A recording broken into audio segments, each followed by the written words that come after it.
Requiem Metal Podcast, episode 128, brought to you by executive producer Shawna Perez. Thank you very much for your support.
Just heard Is It Fear from the Notwist. This is Requiem Metal Podcast. I'm Mark. And I'm Jason. And tonight we're venturing into some strange territory, I guess, for us. Well, I guess it could kind of go back to our progressive metal episode that we did with, or episodes that we did with Jeff Wagner about his Mean Deviation book. Truly progressive music is stuff that challenges boundaries, and really, some of these you're going to be doing, what the fuck are they even thinking? But in a good way. Yeah, and, what you just heard there, for those of you unfamiliar with the Notwist, which is a German band that... From the Munich area, if you want to get specific. From the Munich area, yeah, made up of the brothers Marcus and Michael Acker, correct?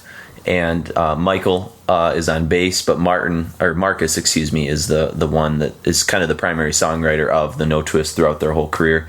He's the vocalist and the guitar player. And at this point, we have, was it Martin Messerschmidt? Yep, just like the plane from World War II, I believe. On drums. And to the unassuming person who hears a song like Is It Fear, and maybe this is the first song you've ever heard from them, you wouldn't be too far off base in saying that you heard some Dinosaur Jr. and Sonic Youth, and even some kind of post-punk Fugazi-isms mixed with even like some odd kind of voivod kind of approaches to songwriting, and there's bits of Metallica in there. I mean, there's whole like the crusty kind of Louisville stuff happening. Indie rock scene. You can feel, hear that kind of stuff going on as well. It's kind of all over the place. So this song might not sort of throw you for as much of a curveball, but when we show how this band sort of progresses, I think it will I don't want to say floor people, but they might kind of go to a place that they weren't really sure they maybe either wanted to go or weren't sure they would end up on. But that's what's sort of neat about this band, and as Mark said, that it kind of fits the pattern that Jeff Wagner kind of had laid out, and used Voivod, for example, as a pattern, for how much they changed throughout their career to where you got to a point like Angel Rat from Voivod, which is album I'm not terribly familiar with, but I know it's just a different record, and very divisive between fans. And I think, isn't that the one that Jeff said he could write an entire book about? Yeah, exactly. And the Notwist is sort of the same way. I have encountered people who are into the Notwist who got into their later stuff and could not go back to the self-titled record, which we'll get to talking about here in a second, which you just heard Is It Fear from, and Nook and some of that stuff, because it was just too different from where they ended up, Me, I like their whole sort of canon in its own way. I mean, there's parts that I like more because I feel like some of their ideas, as you'll hear as we progress through this podcast, some of their ideas are interesting but not quite complete yet. But they have a couple of transitional records. Yeah, they're moving towards different places, and that's much like any band, that changes their sound quite a bit. And similar to this is a way long time ago, but when we did the Pyogenesis podcast, absolutely, that shows where they started out as this very, very kind of oppressive doom band, and then eventually became a weird kind of punk pop amalgam of all these different styles. You had the sitar on Twin Ale Blood and all kinds of other and Twin Ale Blood was just, that's probably the penultimate example, I think, having that straight death metal meets alternative rock meets whatever else. And somehow it worked. Sure. Or at least, and I don't think when we get to Nook here in the next set of music, I don't think that record is completely dissimilar from a Twin Ale Blood, if not as Twin Ale Blood was consciously different. You could tell they were trying to push boundaries. Nook just sort of naturally occurs as a record, but you'll hear all these really strange influences. And in fact, the next song you'll hear from us, which is another song from their self-titled, which was put out in 1991 on Subway Records, and then distributed actually through Cargo Records, which did a whole bunch of punk stuff and crusty stuff, and was a weird offshoot that distributed a lot of, I think, European and British stuff, if I'm not mistaken. It was a German kind of thing. Would they associate with Caroline? Was it Caroline Cargo for a while? I don't know. No, Caroline was a whole different sort of distribution deal. I think they may have distributed some of the Cargo stuff, but I'm not for sure. But I know Cargo I've seen attached to some weird records here and there through the years. I'm just thinking Men at Work right now, but that's just their album title. But like we said, some of those influences that you're hearing in there, especially the stuff like the Dinosaur Jr. and the Sonic Youth, you'll hear that sort of consistent. I mean, even in their newer stuff, it's there in a weird way. But as is, I guess, the post-punk kind of Fugazi-isms, So why are we doing Notwist, for a Requiem Metal podcast, I guess, is the question you may be asking. Well, we've got actually some people that actually ask for, why, since you guys are talking about all this stuff that's not metal, why don't you start doing, a couple shows like this? And since this is kind of a good inroad, it's not completely dissimilar to some of the stuff we talk about. No. There's lots of, Helmet and, Quicksand-ish vibes. Similar to what Deftones have done. I think this band kind of falls in line with that stuff. So this is kind of a good entry point, I think, a good band to start with that's not completely off base to do. Yeah, and I think if you listen to where they came from, there's no way, even if you get to the end of the show and it's not maybe your complete cup of tea, you can't go and look at these guys and say that they were either sellouts or that they're kind of a bunch of indie rock wusses or something like that, because they show their muscle early on, and clearly they're a band that's interested in evolution, and they do it. And well, I think about atmosphere. That's kind of their number one thing is figuring out how can you make get this kind of gloomy kind of sardonic atmosphere through music, and it doesn't have to always be aggressive music. It can be really somber stuff. Well, and that's one of the bands we'll sort of mention, or their influences. Maybe I don't know. I wouldn't be surprised if Notwist either really knew Beyond Dawn very well or had never heard of them. It wouldn't surprise me either way. You know? But Beyond Dawn is this unsettling kind of Norwegian band that we're bound to do a podcast of sooner or later. That if you listen to them like maybe one spin, they might not do much for you because you might not really, they're not like obviously like in your face with anything. They're very subtle in a lot of ways. And I think this band has these weird subtleties, especially in the vocal department, where it always seems, like you said, they're understated. Yeah, it's a disconnection from the music almost. I'm trying to think of another band that does. I mean, Party Helicopters is an obscure example. Yeah.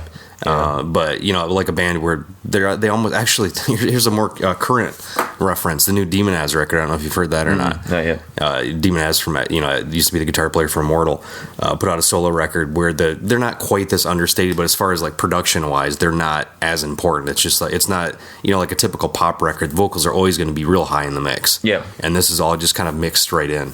Yeah, for effect. I could see that. Yep, and so that.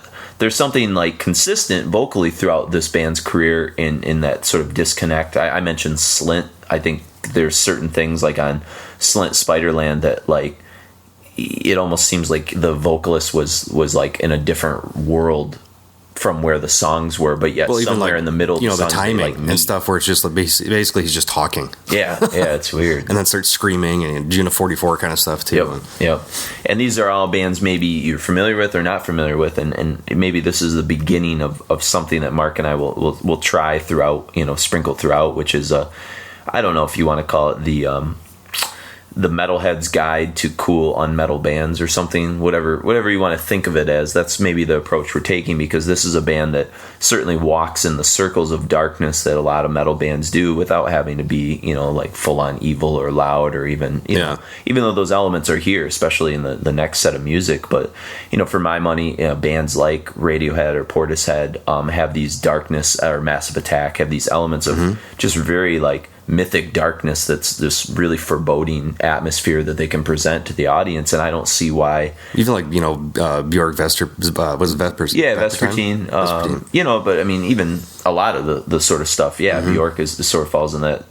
Like I think electronic music, when done right, can really capture that atmosphere, but it can also be done wrong just as easily as metal. And I think people like El Jorgensen and Trent Reznor and Justin Broderick and Tommy Victor and guys from Swans and some of those people have certainly presented that in a way where Swans has never sold itself as a metal band ever, but they certainly have had a massive influence. Our friend Chris Dick, who sometimes does a podcast, recently in a Decibel just did Killing Joke as a Hall of Fame entry to Decibel, and they're another band that just reaped in sort of dark atmosphere in a lot of their stuff, and very electronic, and coming out of the new wave scene and electropop and some of the stuff, the New Order and Joy Division and things that we're kind of coming from. So I don't know, all of that stuff I guess informs a band like the Notwist in a way, and to me it informs metal bands in some ways. And I know, especially your Catatonias and stuff, who have completely, I mean, if you looked at Catatonia's career compared to Notwist, it's not really that far removed as far as how far they've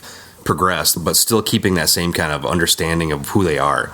Thematically, as far as vocally, not vocally, but lyrically, and definitely the atmosphere that surrounds the band, going from strict like almost black metal sounding stuff up till new stuff that could almost, I don't even know what you'd necessarily describe it as, just rock music, really. Sure. Yeah, and I mentioned that when we get to Nook, which is the record that comes after the self-titled, which is more mature and more fully realized, I think, especially of their early records, it has the same type of weird vibe that Brave Murder Day had, not in its black metal and doom metal elements, but in terms of just taking like the sonic qualities of pop music and layering them with like some very metallic elements, and it's not poppy metal per se, because it won't even come and sound like that. But when you hear like the drums on Brave Murder Day, it's so simply, it's like very, I don't know, you're a drummer, how would you describe the way that they approach a lot of it's kind of traditional. Yeah, it's just very almost, like, and using like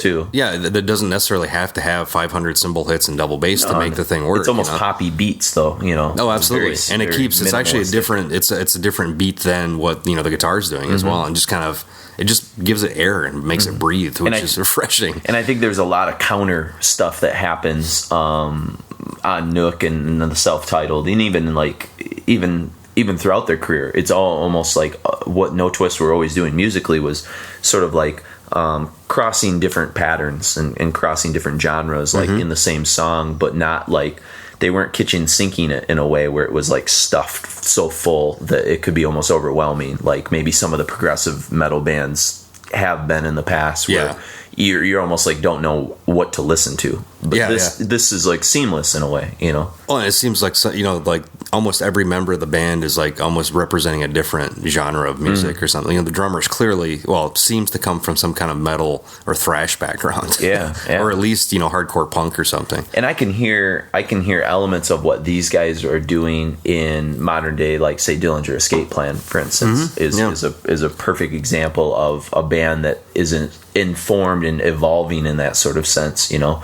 And I remember, that's fully willing to embrace pop sensibilities. And I remember when I interviewed Dillinger Escape Plan way back when Calculating Infinity came out, you know, the majority of our conversation had to do with Radiohead, Portishead, Bjork, Jeff Buckley, all the stuff that they were really listening to, which influenced Calculating Infinity even, and to like a lot of metal people or punk people that was like almost like blasphemous. But you and I have talked about this too, and Wagner in the Deviation episode, about the stage that we were in at that point in the late 90s, early 2000s. We need more. Like we were like not disinterested in metal, but like metal wasn't presenting us with as many challenges, and so we were reaching out and looking for some different things. And you know, and when Dillinger said that in that interview, I was like, oh, these guys are like us, you know, like they're it's validating your life choices.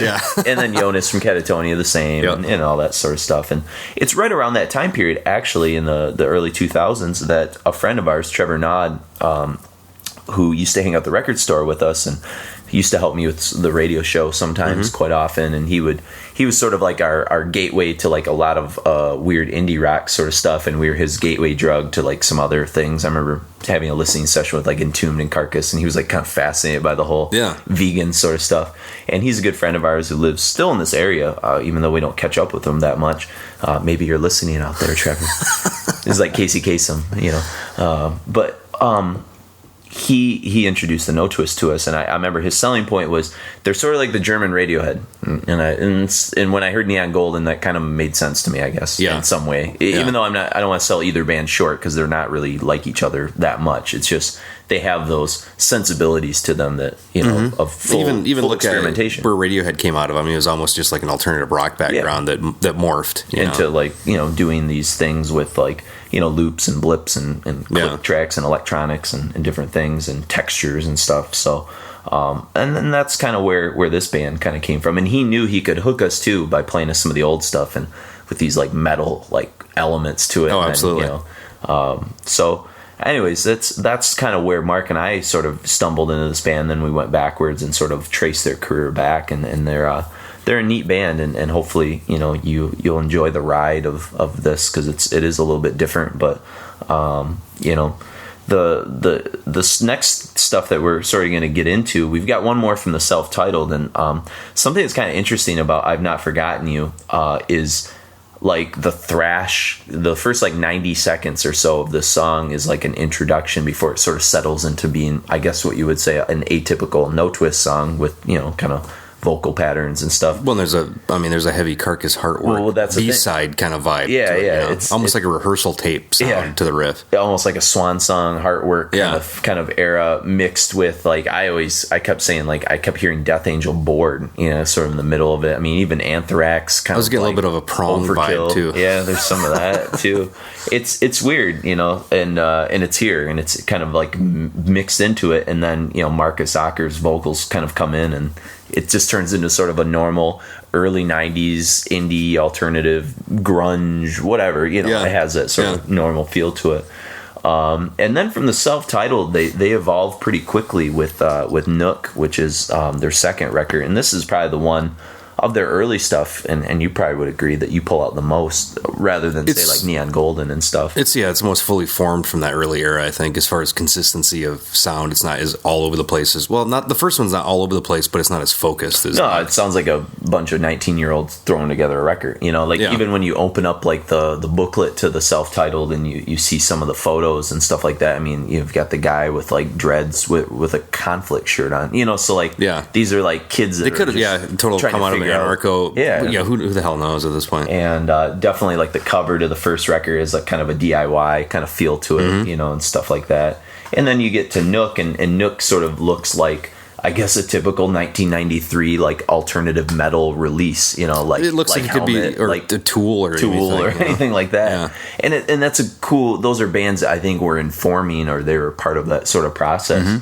With this opening tune, not the opening tune, but the opening tune from Nook, which will be the second song we'll hear, which is Belle del Hambre, which means the shade, the beautiful shade, right? Or beautiful shade, yes. Beautiful shade / walk on. It's a little intro, and then which sounds like a Helmet song. Yeah, it's like Helmet, Quicksand, Jesus Lizard. I read somewhere somebody said it's like Merciful Fate meets Helmet. Which I thought was kind of hilarious. I couldn't get the Merciful Fate reference. I think it's that opening like riff, but that's just probably someone who doesn't listen to metal writing a review of Notwist. You know what I mean? That could totally be. But there's another band that I'd like to throw into the mix that I think falls as far as this kind of band's acceptance is Ned's Atomic Dustbin, which I'd like to do a show on at some point, just of the Godfather record. When did that come out though? Because this is 90. I think it came out in 90. Nook is 92. Okay, so it would have predated it. Yeah, but that whole scene of, because they had they're very similar like bass sounds. Where Ned's had two bass players. They had one that played a higher register bass and a lower register bass that really basically constructed the songs, and the guitar was just kind of almost, I guess reggae influenced to some degree. Yeah, but that's one of those bands. Like as far as like energy and the crossover between metal and your regular passerby, I guess was pretty huge. So, and you get even like a vibe on Walk On too of the fucking Champs kind of, but sort of irony free without like the irony hipster kind of. Thor is like immortal, yeah, which I like the fucking Champs and stuff, but I guess I didn't realize what that whole sort of hipster douchebag kind of ironic metal thing would eventually evolve into, and it's kind of become just annoying. And those are the people that end up buying records that we really deserve from record stores. Exactly. yeah. Quit taking. Damn it! I wanted records. my Exodus record, you dick. Stupid idiots. And then we've got the self-titled tune Nook, which has some really cool subtle double bass sort of stuff happening, and this is where you especially pointed out like the industrial sort of prong vibe to some of the riffs, and even there's this great slow down riff in it that really is reminiscent of like Master of Puppets sort of era Metallica and stuff like that. There's just some really, really nifty things kind of happening. Well, and the Bella di la Hambre, the Walk On too is there's a huge Forever or Wherever I May Roam vibe. Oh yeah. Black Album. Totally. Even like how the bass comes in, it reminds me of some of the live performances I've seen on DVD or whatever. Yeah. And so, so thrash is all over these guys, even though they'll eventually evolve into something else. They're definitely people who are listening to and appreciating metal on some level and blending it in with some of their Sonic Youthisms and Dinosaur Juniorisms and things like that. And then we're going to come out with two tunes to sort of close this set, The Incredible Change of Our Alien and Johnny and Mary. And Incredible Change of Alien, all I'll say about this tune, you'll know it when it comes in with the banjo, is this is sort of the beginning of some different, I guess, sonic textures and things that will kind of inform. This is kind of their first like big kind of pop anthemic song, I think, too. Yep, and then Johnny and Mary we'll keep that one a secret and come and talk back. That might be a surprise to you, unless you're a fan of the original Robert Palmer song. So we've got I've Not Forgotten You, Walk On, Nook, and The Incredible Change of Our Alien, and then we'll close things out with a cover of Johnny and Mary.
running around, trying to find certainty.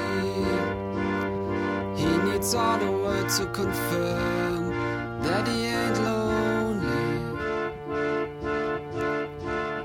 Mary counts the walls, knows he ties easily. Johnny thinks the world would be right if it would buy truth from him. Mary says he changes his mind more than a woman, but she made her bed even when the chance was slim. Johnny's always,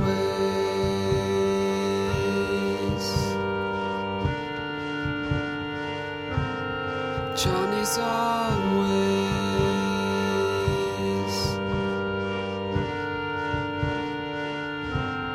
Johnny's always around.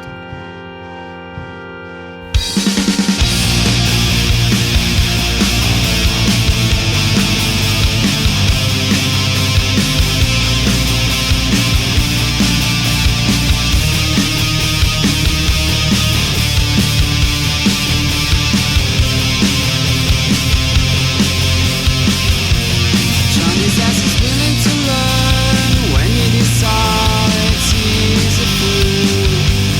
Johnny says he'll live anywhere when he has time to.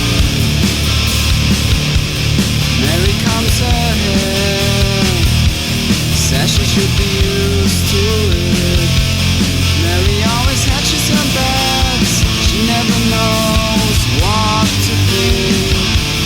She says that he still acts like he's being this cop, scared that he'll get caught without a second thought. Johnny's always, Johnny's always, Johnny's always around.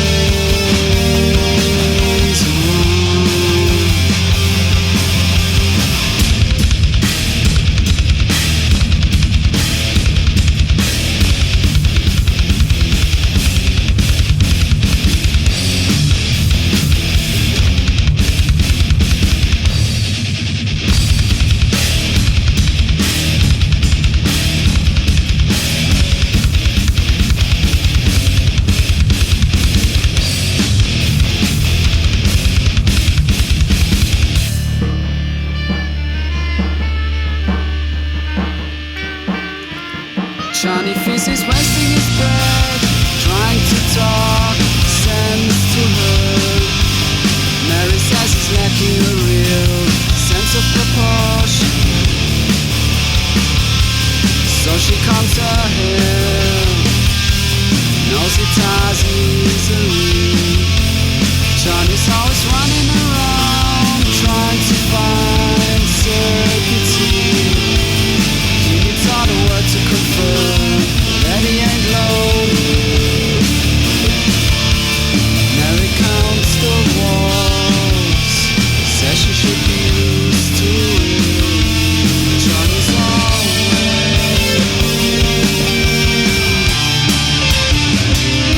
Johnny's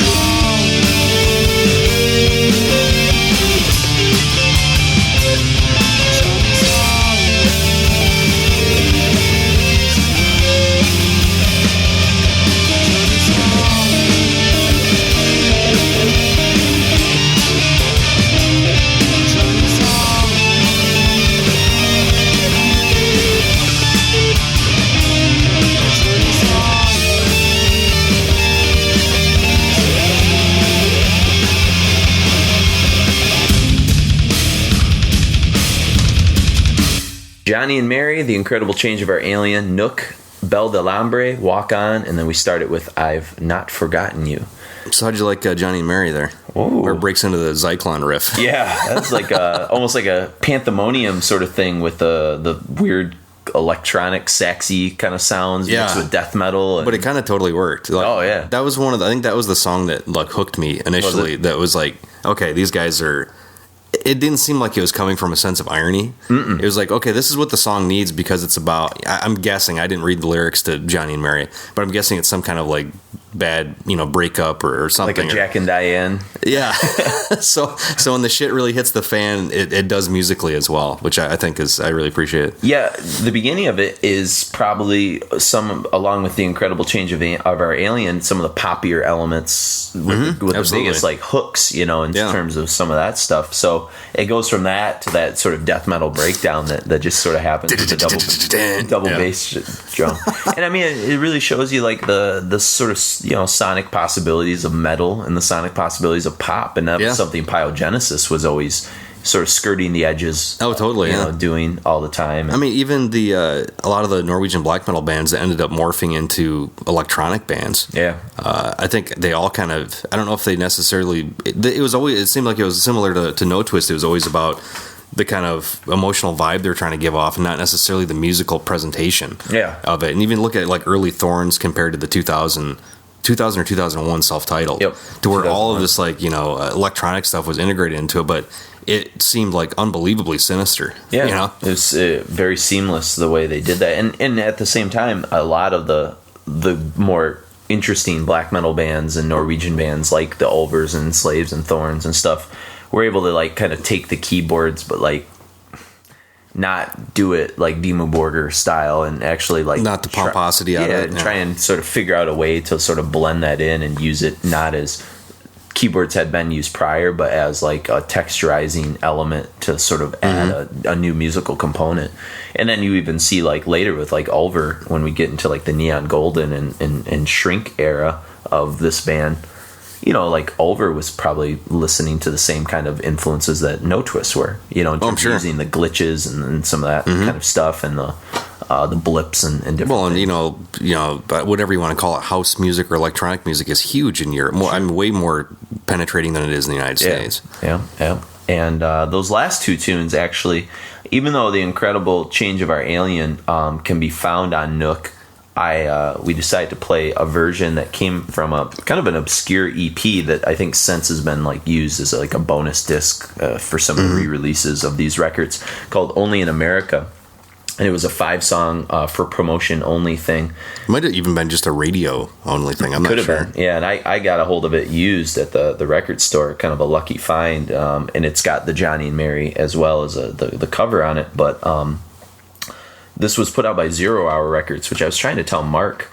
I feel like Henry Rollins had something to do with it, or was some purveyor of 0 Hour Records. It ended up dying, the label did.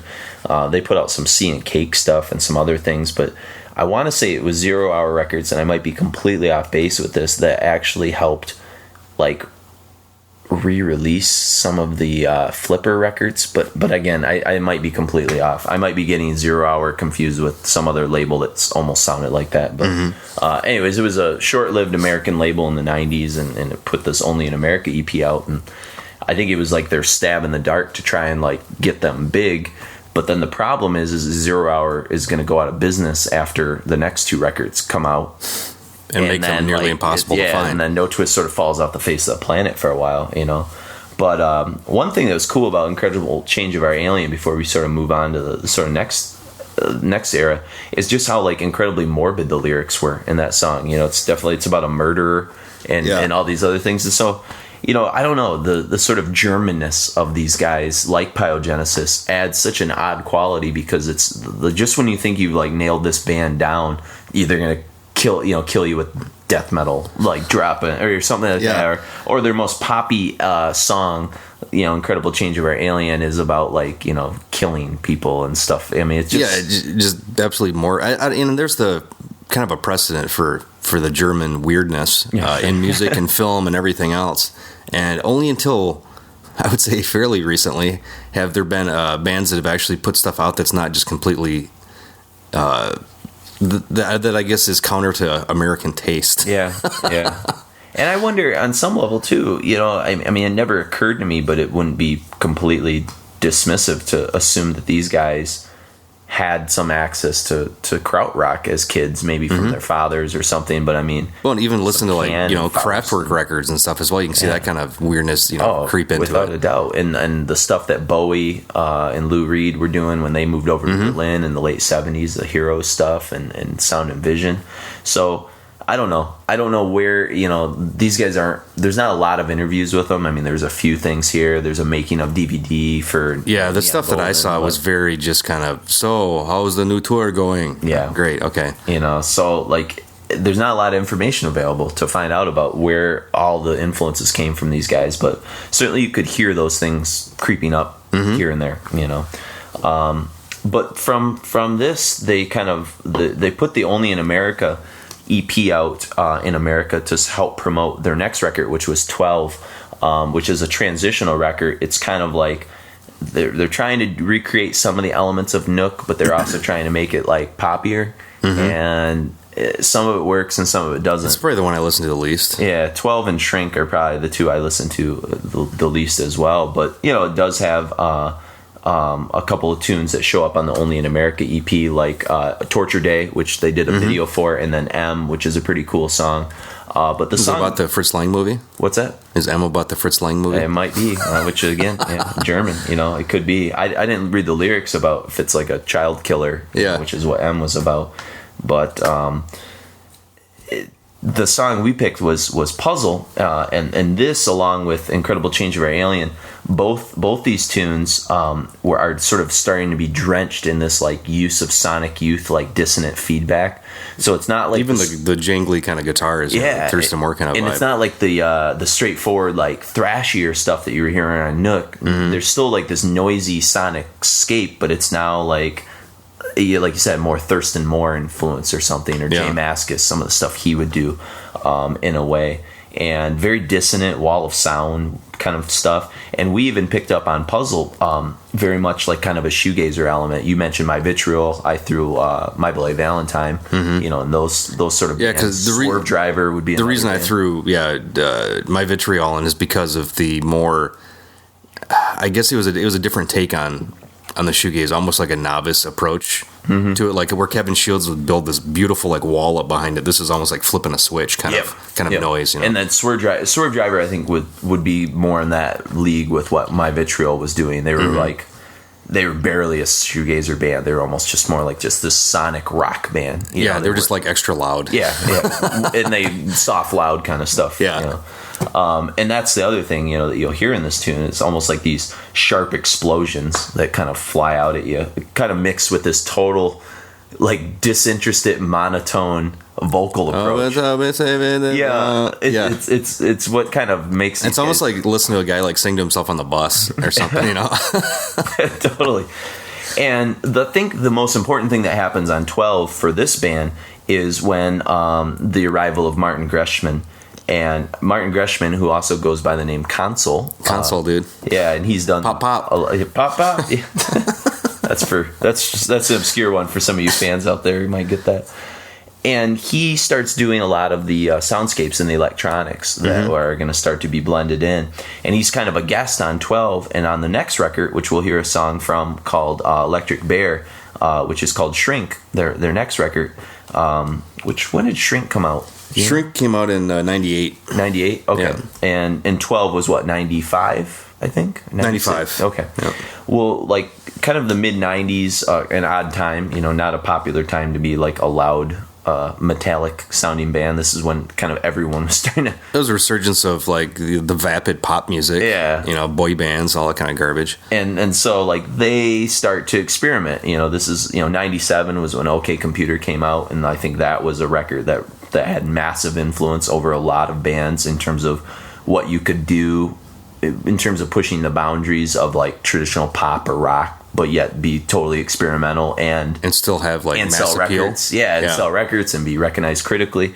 And so I think that record was informing a band like these guys, and they brought in Martin Greshman, and he becomes a full-time member by the time of Shrink, and he's just really going to sort of make his stamp on the band. And I think he along with Marcus Acker, the main songwriter, they're probably the two most important elements of the band to this day. I would agree with that. Yeah.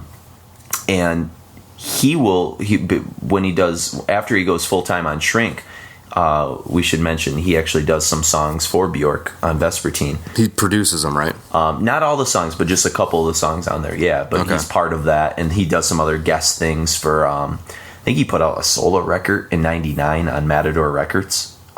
Okay.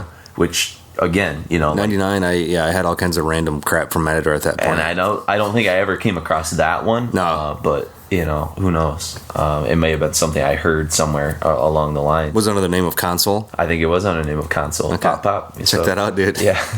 But Puzzle will go from that into the song from Shrink, which is Electric Bear, a wonderful metallic sounding title, I'm sure. Yeah. That's going to shock and scare all of you out there. But here is where you hear a lot of the Beyond Dawn stuff, very sparse, some of the like later over kind of things, like Perdition City and what were those EPs? Oh, geez. I have them over there. Was it Within and Without, maybe? Or Something. Was there Blood in one of them, too?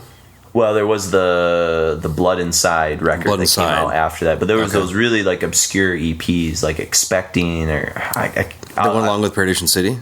no, it came after Perdition City. Did it use the same album artwork, kind of? Or very similar look? Because I've got like 3 EPs or something It might from be. that. It might which be. I don't know if I've ever even listened to. Yeah, well, the two I'm thinking of, and I'll have to run over to the lab and check the sort of music library in the background here. But and again, a lot of the stuff that I was telling Mark came out like on Voices of Wonder in the late '90s, early 2000s. Bogus Blimp was a band, just this bleak kind of stuff that mixed sort of old timey folk, minimalism, free jazz, sort of weird saxophone elements with rock, with indie, with pop. It was all starting to happen, and Shrink as a record is a very much a transitional one. Shrink and 12 are sort of like these albums that don't quite know what they want to be yet. Yeah. And that's why we're only playing one song off each, but there's nothing wrong with them per se. It's just that they're not essential. They're a band in transition, like they're a band just really sort of trying to sort of, find their wings, and I like them. I mean, if you're a completist like we are with those, like a band like Notwist, they're definitely worth picking up. But yeah, I think you're going to be infinitely more interested in where we end this set. Even if you're not a metal fan, I think it's hard to miss the appeal of great songwriting on a level like Neon Golden, which was absolutely their absolute masterpiece and the record that really broke them in America. They had 3 singles that were out: Pilot, Pick Up the Phone, and maybe it might have been Consequences. Wasn't Neon Golden? I don't think it was. It might have been Consequences or This Room, possibly off the rail. This Room sounds kind of familiar. Yeah, I don't know. It's hard to say. I mean, they weren't like singles that were like dominating the radio airwaves, but their videos done, and they've since probably made college appearances. stations and stuff too. Yeah, good college stations, not ours. That I think I may have tried to get. That was a lost one cause. Of those. Yeah, I really tried to save CMU radio, but there's a lot of ass clowns that were involved in that. Still are. But production-wise, it's unbelievable. And this is draped in console. The sort of Martin Greshman's kind of presence, And we'll talk more, I guess, about like kind of Neon Gold and their last record that they did, The Devil You Plus Me, when we sort of come back. But, these 4 songs show a band going from, 95 all the way to 2012 over the course of 3 records. And so that's a lot of years and a lot of evolution to sort of taking place, and you can tell that after Shrink they sort of took their time. They took 4 years to put out Neon Golden and really work it out, and it sounds like a record in a soundscape that's fully realized. It's exactly what the band wants to be, so but yeah, anyways, we'll come back and talk about Neon Golden stuff a little bit, but we've got Puzzle, Electric Bear, Pick Up the Phone, and then the title track Neon Golden from Neon Golden.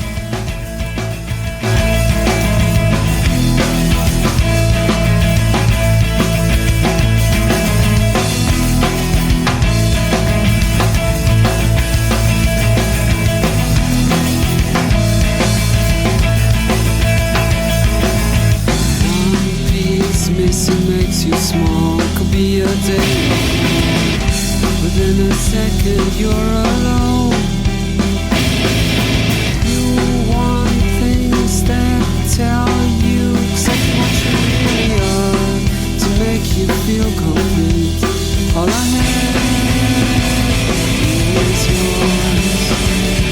All I have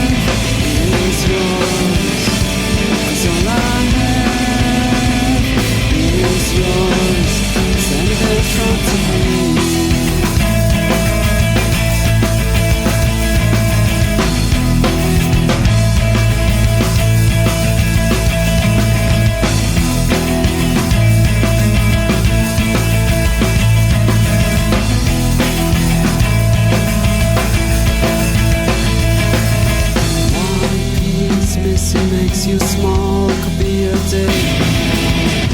Without a second you're alone. I want things that tell me exactly what you really are, to make you feel complete. All I have is yours, 'cause all I have is yours, 'cause all I have is yours, standing in front of me. All I have is yours, 'cause all I have is yours, 'cause all I have is yours, standing in front of me.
When I saw the electric bear, now he's always there. I could talk to him behind my door. Talk of your eyes every day, 'cause they don't look old, and I never feel any cold. All the things I do with you, they don't fade away. All the things I do with you, they don't fade away.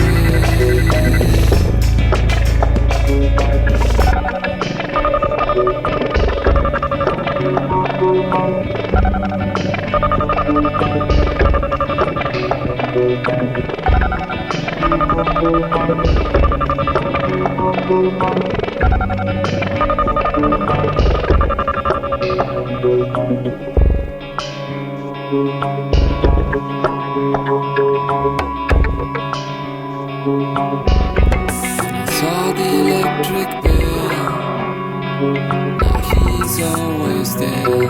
I can talk to him behind my door.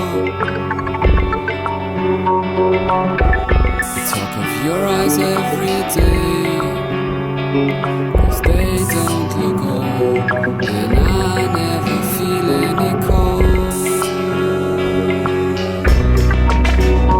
All the things I do with you, they don't fade away.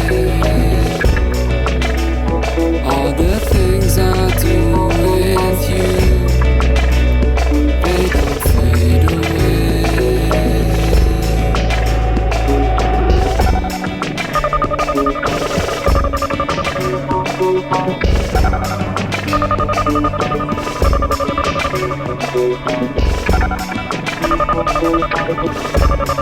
All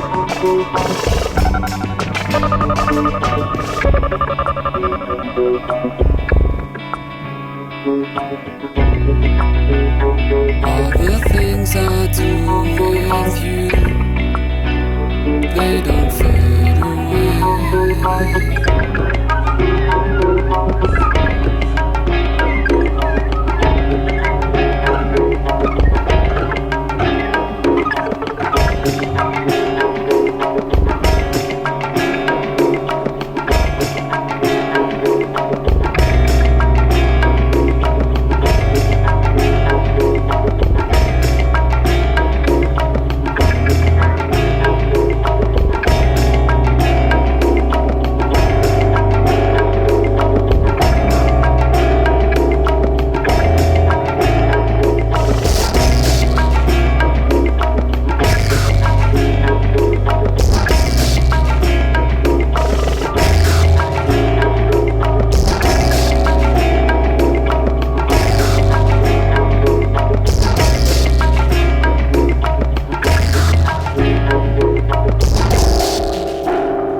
answer me at last.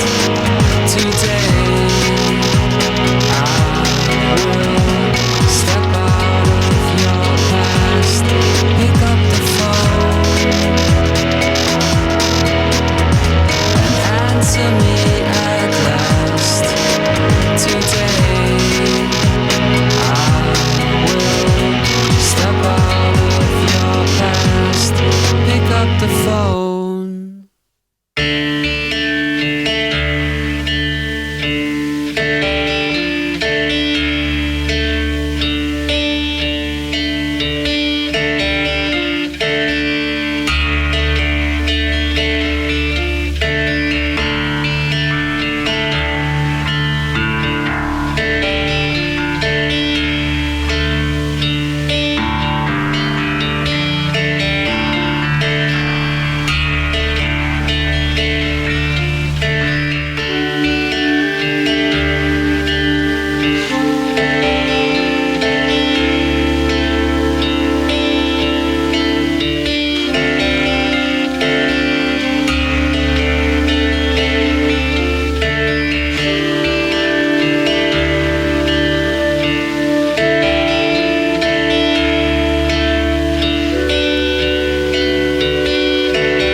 Neon Golden, Pick Up the Phone, Electric Bear, and Puzzle. And Answer Me at Last. Answer today. Me at Last. Yeah, Pick Up the Phone. Momentous, beautiful, emotional, it's bleak sad, as hell, bleak. too. Yeah, the textures. I mean, this is now a record that's clearly not only informed by like an OK Computer, but albums like Vespertine and Kid A and Amnesiac from Radiohead had such a huge effect. But they're also like, there's a band, I don't know if you're familiar with them, like Utrecht. Autrche. I'm familiar with Utrecht art stores. But Utrecht was like this thing. I think it was something like Trevor kind of got me into, like when I was just fully like, Mouse on Mars was like another band like I've heard of them before, that I was just trying to like find weird stuff like Cranky label and just it was when I was in my Tortoise stage and all that kind of stuff, and I was looking for everything. But they were doing a lot of the blips and the scratches and things like that, and but like making them into sort of songs, and Pick Up the Phone. I was telling you, was actually used in a Veronica Mars episode, which is a season 1 underrated television show. Very cool show. And then Neon Golden, the title track, very bleak and tranquil, dark. The production on that track in particular, I think, is my favorite on the record, purely because it's not because it's like overproduced or layered, but the way the whole song almost sounds like like dropping a record needle. And everything is just jacked up, and almost like you're on heightened senses or something, where everything's really loud, but just minor things are happening. Throughout it. It's multi-instrumental, but without being overwhelming. There's like a lot of things kind of happening there, and one thing that's really cool is the sort of Appalachia sort of thing. Absolutely. You mentioned Justified, which is a cool TV program that we're into. But yeah, like mixing, because the Justified opener has, it's kind of like a hip hop meets Appalachia vibe, but this is played on electric guitar, but it sounds like it's really like mic'd up close, and like a lot of like even taking like the top string and detuning it and just like pulling it out and getting a bow. Yeah, it has almost some of the stuff that like Steve Albini did like with Palace Music, or like almost that kind of weird Louisville kind of approach to like it. Really embracing the kind of like the flaws in the playing. Sure. Yep. And so Neon Golden, I mean, we just wanted to give you a sample. We could talk endlessly about this record, but it's something, that's the one usually most people I know own that record, no matter what their musical taste is. It's got that quality to it, and it's from start to finish an amazing record. And 2002, and then they took some time off, had some band changes. They got rid of Messerschmitt and brought in a new drummer in 2007, and then in 2008 they put out The Devil, You Plus Me. And that's kind of where we'll end things tonight. And not a lot to say about this record. I mean, it was something I listened to when I got it. I like it. It didn't have the initial impact of Neon Golden, though. It's. I think the second half of it suffers from sort of a lot of the songs kind of sound the same. It doesn't have anything that sort of pops out at you. But a couple of tunes from the beginning of the record are Where in the World and Alphabet. And Where in the World is this very Beyond Dawn, like newer Beyond Dawn, very quiet, foreboding kind of tune to it. A lot of very, like you said, heightened glitches and different things kind of happening that layer it. And then Alphabet has like a swan sort of feel to it in a couple moments in the song where they kind of, it's almost jarring noise kind of thing, but it's not like pleasant all of a sudden. I mean, it's fine for us because we're metalheads, but to your average maybe pop or indie listener, it might have been a little like abrasive on some level. I think the record in general doesn't seem like it's necessarily going to. It's not really like radio friendly or even like single friendly for that matter.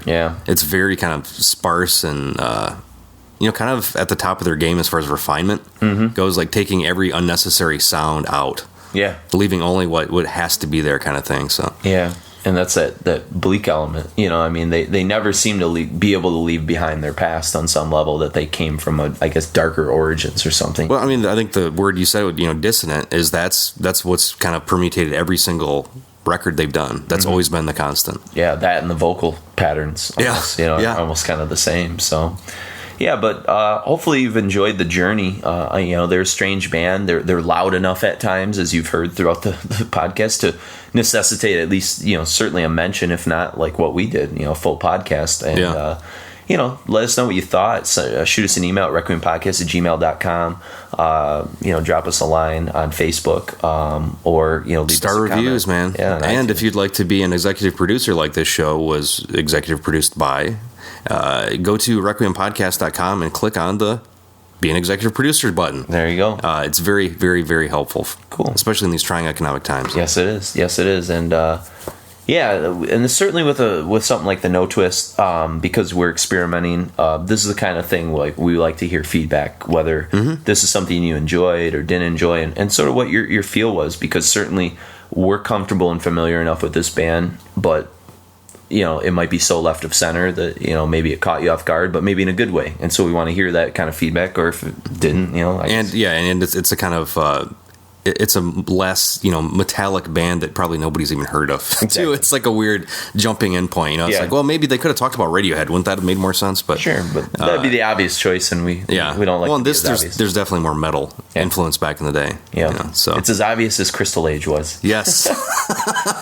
And with that, we could turn on a dime. Crystal Age to Notwist. Crystal Age to Notwist. And wait until you see where we go next week. That should be even more fun. A little further back in time. But so I guess enjoy From the Devil You Plus Me. We have Where in the World and Alphabet. So for Requiem Metal Podcast, I'm Jason. And I'm Mark.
no escape from the circling place. No escape from the circling place. all of us here on the circling place. There's no good night.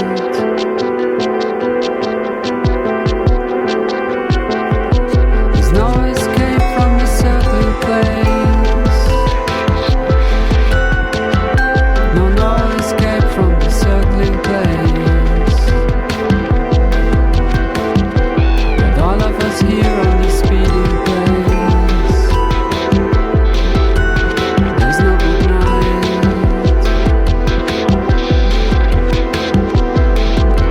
It's not a good night.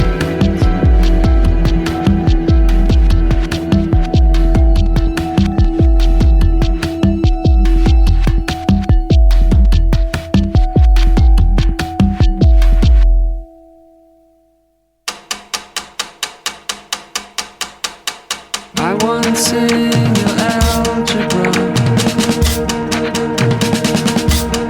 I won't sing anything.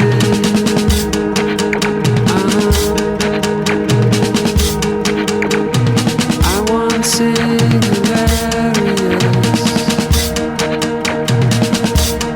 I won't sing anything.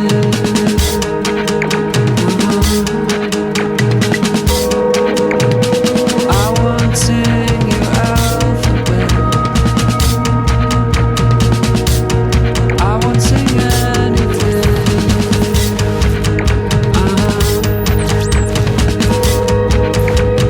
I want singularities. As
I want single algebra. I won't sing anything.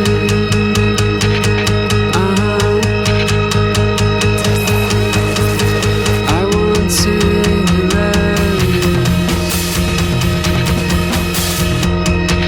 As